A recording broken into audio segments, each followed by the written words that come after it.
Good morning, fellow YouTubers. So I like occasionally making something that I've never seen. And this is one topic. With narcissistic abuse, there can be three almost like past tense, present tense, and future tense, but a little bit different. So there's the threat of future abuse. There is the current moment abuse in the moment. And then there's kind of taking ownership of the abuse and kind of pointing out, look at what I did to you.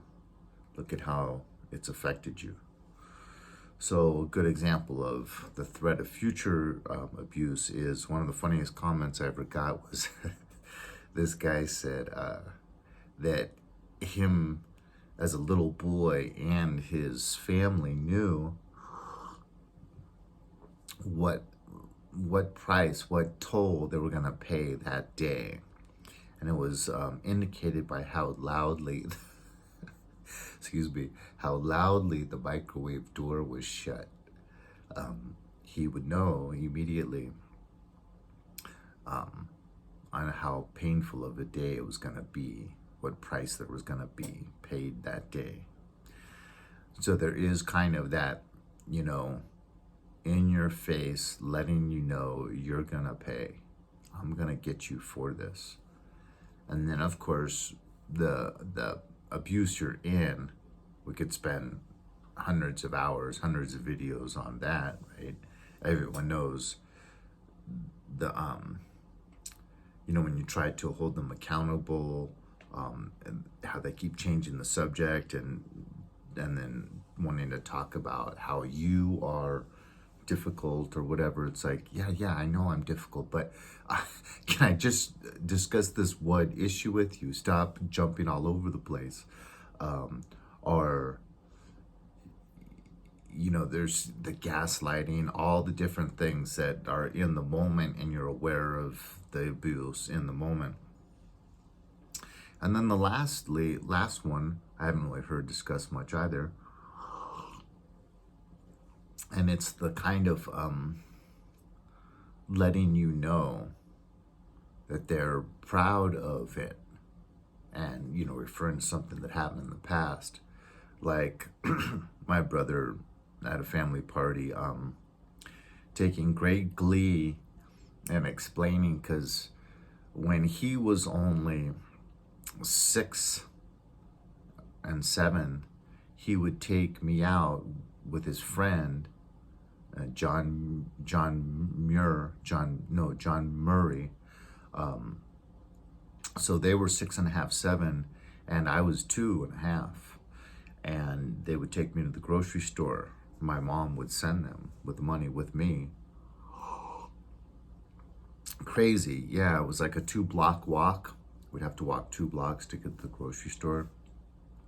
And they were the people that worked there, and the owners were used to seeing me come in. And I guess it was it was 1970. So different times, I guess. And it was kind of up on a hill where, in a neighborhood that was kind of isolated up on this hill. So I guess they thought it was safer because most people didn't commute over that hill. So it was only people living on that hill and going down if they had to go to work. I'm not sure, but they didn't call police or anything. I don't know. So they probably saw my mom with us also occasionally, so they knew that my mom lived just a few blocks away. I'm not sure. But anyways, my brother at a family party was bragging about, or telling this as a funny story, about how they would put me in the shopping cart and they would push the shopping cart as fast as they could. And then when they would take the corners, it would go up on just 2 wheels. And then sometimes the whole thing would spill over. And I had a big head. So I'm only 2.5 with this big head. So when I'd go down, I could barely even protect this huge head of mine from banging against the ground. And he's literally in tears, crying as he told this story. And I am someone that feels emotions very, very strongly, which is kind of a side effect of concussions. So, it's kind of like rubbing salt in the wounds, Another one is he would tease me that he looks much younger than me like when I was about around 50, and he would have been 54 and a half, 55. And he got all of his family to do it, and then would have friends just stop by on bicycles or whatever.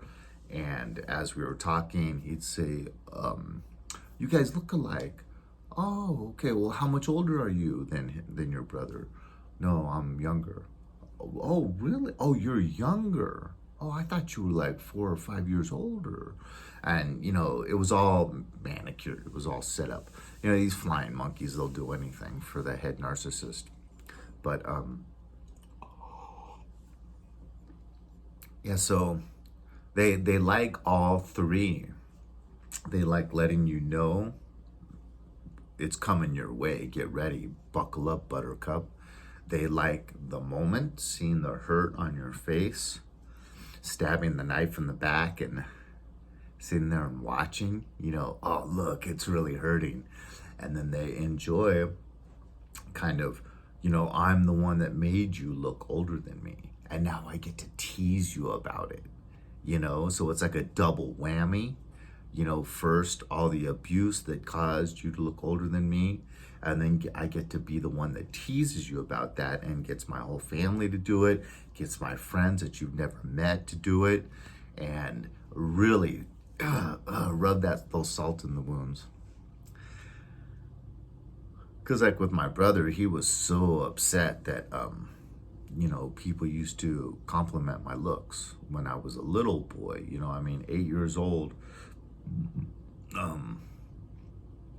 It was just terrible, for him.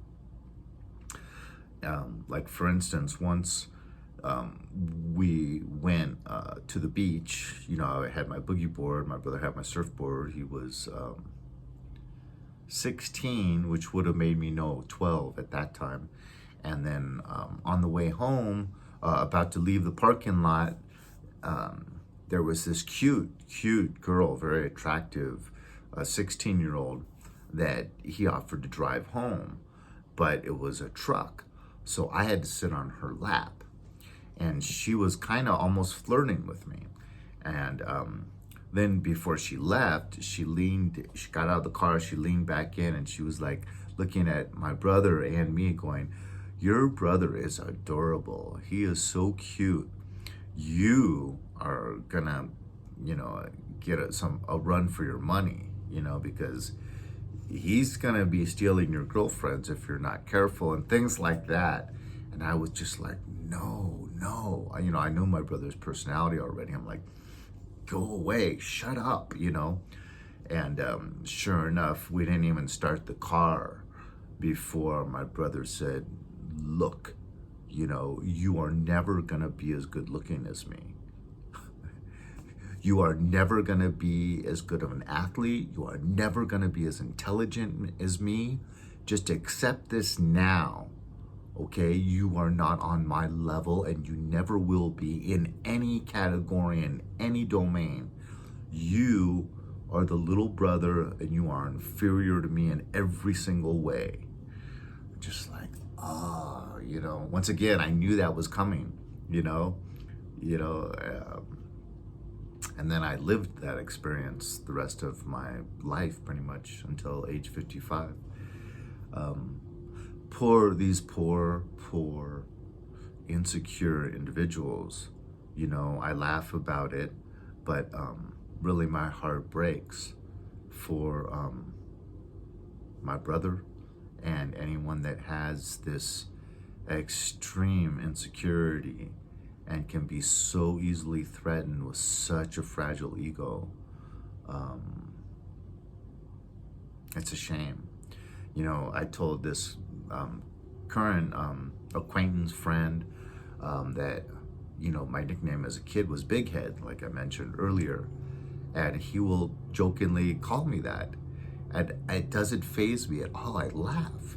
Even though this was something that my 30-year-old uncle, when I was like 5 and 6 years old, used to bring me to tears. He would just follow me around for like an hour or two straight going, big head, big head, big head. So it is like connected to a full-on psychological wound. I mean, this guy was really wounded, you know.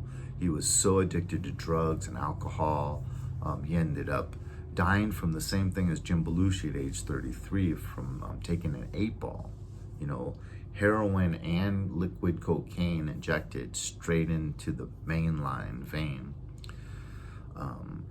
But, you know, he had this same kind of thing as my brother, just really enjoying hurting, you know, sadomasochism, really enjoying causing as much pain as possible, even to a little 5-year-old, you know, following me around for so long, doing that until, you know, I really broke down. And that's what my brother was the same way. That's what so many of these really severe, malignant narcissists enjoy, is really seeing literally like the psychological breakdown, you know, like a psychotic split almost happening. And because of them, oh, I'm so powerful. I feel so powerful. So there you have it. The past, present, and future of narcissistic abuse. God bless.